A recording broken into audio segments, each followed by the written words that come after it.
Salam, selamat pagi Ibu Bapak dan Saudara yang dikasihi Tuhan.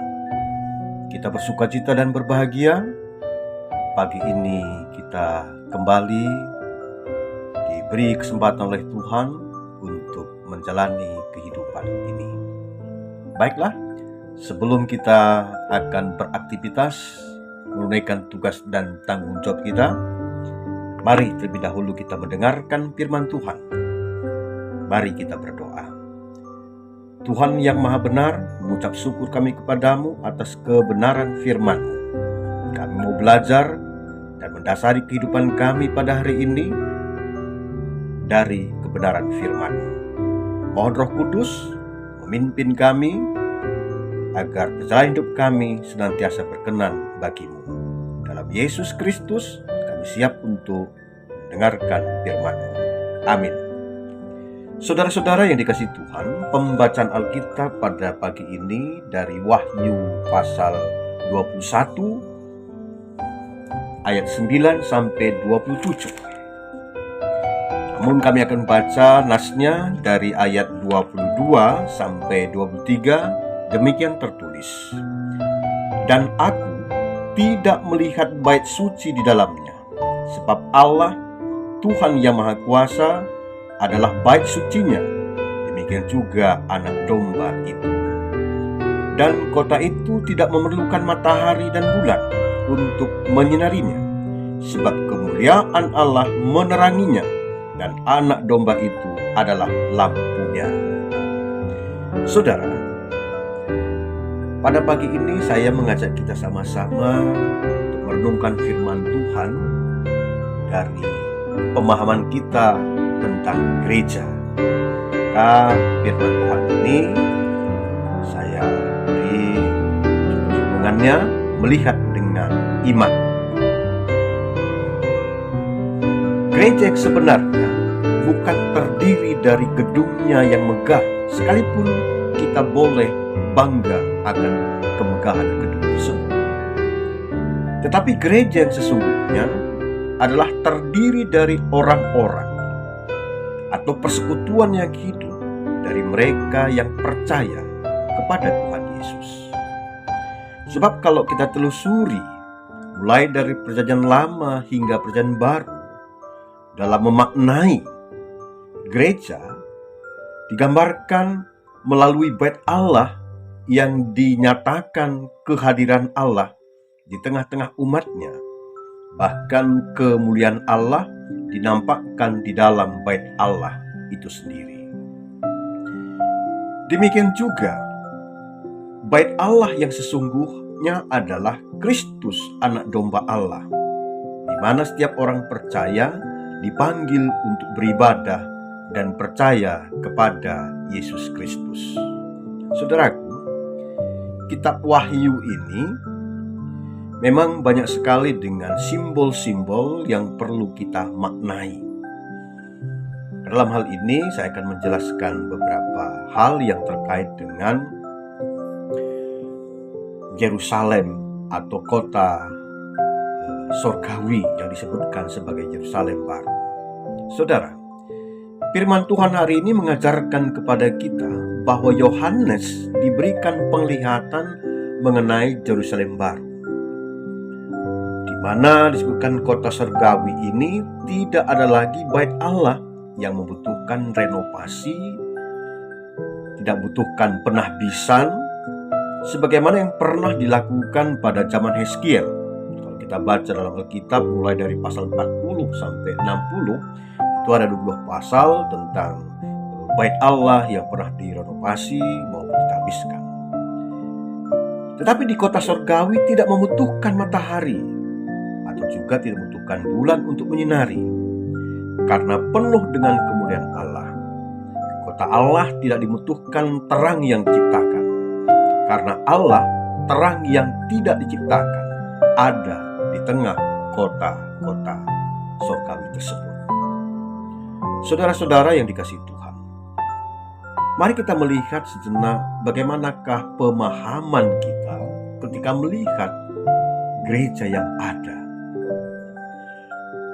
Pada akhir-akhir ini ada kecenderungan banyak gereja-gereja saling berlomba-lomba dalam membangun gedungnya semegah-megahnya dengan menghabiskan uang ratusan juta, bahkan hingga bermiliar-miliar. Jadi orang-orang yang beribadah di gedung gereja megah ini sangat bangga memiliki gedung yang mewah, yang megah, sedemikian rupa. Dan mereka lupa akan makna gereja sendiri. Maka sangat menyedihkan mereka yang bangga memiliki gedung gereja yang megah dan mewah ini, mereka tidak pernah melihat lingkungan yang ada di sekitarnya yang miskin dan papa. Sehingga kehadiran gereja dan umat Tuhan taubahnya sebagai tontonan gedung atau sekumpulan orang-orang kaya yang mewah yang dilihat oleh orang-orang yang tidak mampu, miskin dan papa. Miris di tengah-tengah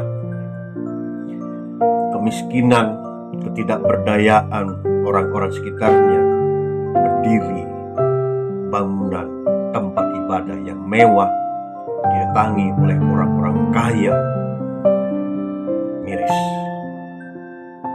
Saudara-saudara yang dikasihi Tuhan, Yohanes dalam kitab Wahyu ini mengingatkan kita bahwa orang-orang Yahudi sebagai umat Allah pernah salah, keliru dalam memaknai dan melaksanakan ibadah. Ibadah mereka ukur, dinilai hanya sebatas ritual-ritual yang rumit, akhirnya tanpa makna. Pusat ibadah sebagai umat Allah mereka bukan lagi kepada Allah, dan Allah tidak lagi menjadi pusat dalam seluruh kehidupan dan pergumulan mereka sebagai umat Allah. Bagaimanakah dengan kita? Saat ini kita lagi sibuk-sibuknya menambah kegiatan persiapan Natal dengan segala harapan-harapan yang ada.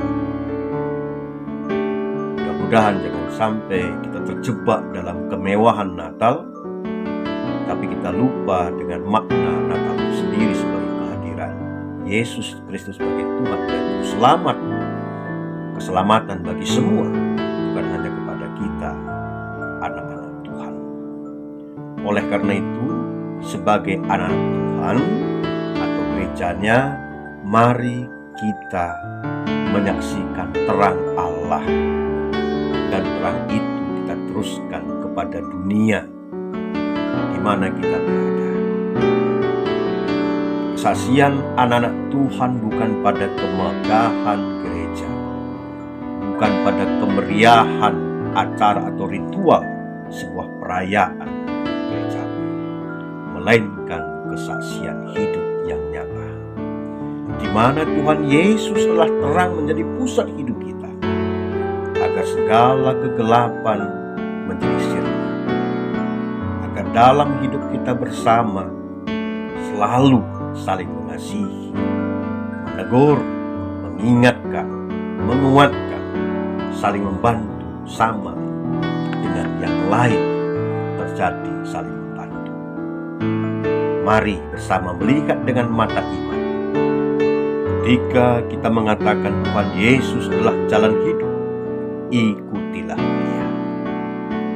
Saat kita mengaku Tuhan Yesus adalah terang hidup, lihatlah Dia. Dikala kita mengakui Tuhan Yesus adalah guru, dengarkanlah Dia.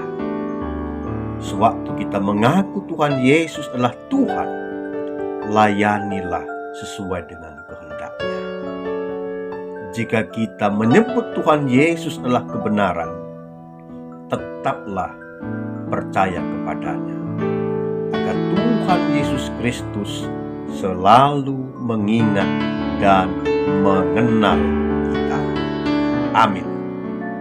Kita berdoa. Terpujilah Engkau ya Allah yang Maha Mulia. Kami mengucap syukur kepadamu karena Engkau berkenan bersabda kepada kami untuk mengingatkan kami dalam hidup kami sehari-hari, agar hidup kami ini berguna, bermanfaat untuk kemuliaan nama Tuhan yang kami nyatakan melalui kesaksian hidup bagi sesama kami. Berikan kami kekuatan agar tetap semangat untuk memuliakan nama Tuhan sepanjang hidup kami. Dalam Yesus Kristus kami berdoa.